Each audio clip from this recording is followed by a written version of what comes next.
And let's bring him into the conversation. So are you? Already with Steny Hoyer. I want to talk about jobs and a lot of things, but actually just react, if you would, to what Bill Clinton said about private equity and Governor Romney. I think President Clinton is correct. Private equity is a very important aspect of growing our economy. Obviously, there's good practices in private equity. There are bad practices. You criticize bad practices, but not the whole enterprise Is it a mistake? itself. Is it unfair for the president to attack Romney on his business record? Look, I think Romney has made his business record a central theme in his campaign. How in heaven's name can you avoid discussing his business record? He said, I'm the guy that can build businesses, and as a result, he clearly must have expected his business performance was going to be at issue. Of course it's going to be at issue. Right. That's fair. Defend it. Yeah, we have Eric Cantor coming on in just Wonderful. a little bit.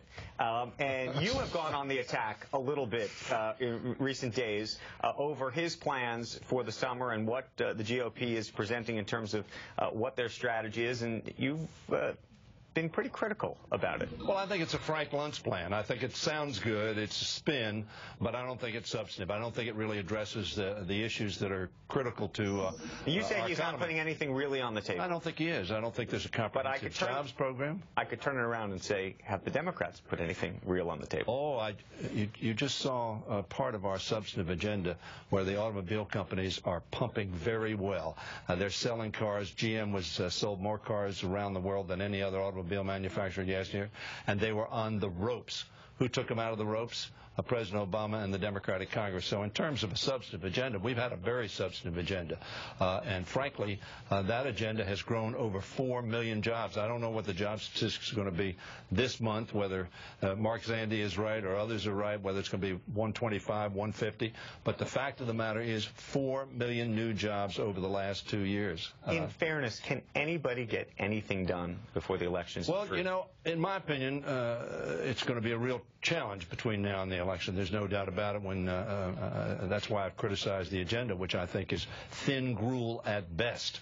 We need to have substantive agreement.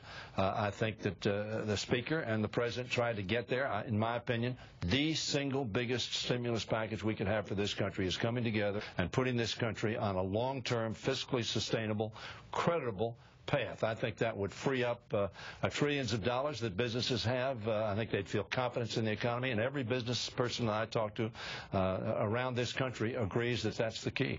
Leader Hoyer, you just pointed out that the president, under his administration, the country has created 4 million jobs. Yes. But we are still far short of where we should be. We were in a 10 million job hole. But at least 8%. I mean, there are many critics who say that those jobs should have been created faster. We should have more of them precisely because of that hole, that we should have bounced back more quickly.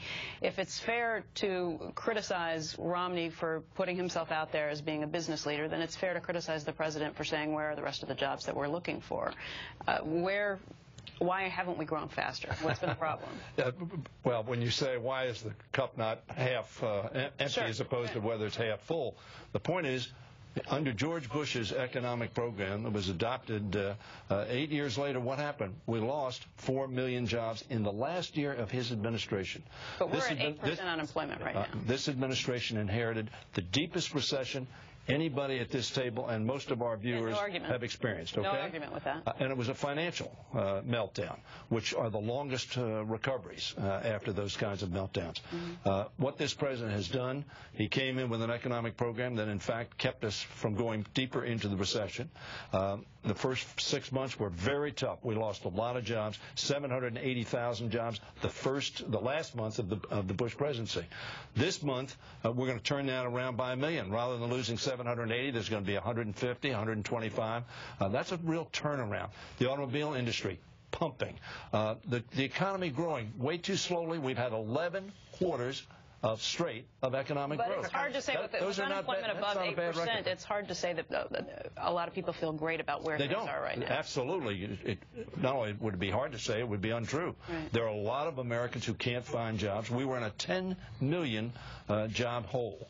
We've dug out 4 million. We have a long way to go. Let me turn it around. But one of the problems is we've had this gridlock in the Congress where the principal objective... Well, that's what I want to ask you about. Principal objective has been to undermine the ability of President Obama to move this country forward. Where do you put your chances in the House now? I think they're very good. I think they're no worse than 50-50. Really? Yes. Intrade still has it up. I mean, they've got Obama at 57, so that's a good thing. But Intrade has you losing the Senate and the House. Yeah. This and Scott Walker winning handily in Wisconsin too. So there's certain things going your way, certain things aren't. Do you think you're going to take the House back? I think we are. And will Speaker Pelosi be Speaker again? I think Speaker Pelosi. Because we just called you leader, so that's are we living in the past or living in the future? I was the leader.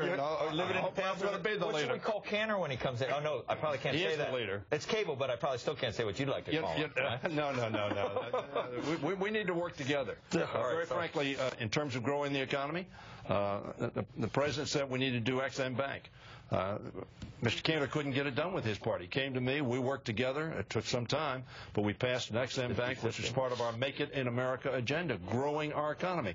Very, very important for exports and for growing jobs. Okay, Congressman Hoyer, thank you for being with us. Hey, look, I enjoyed it as always. Leader Hoyer.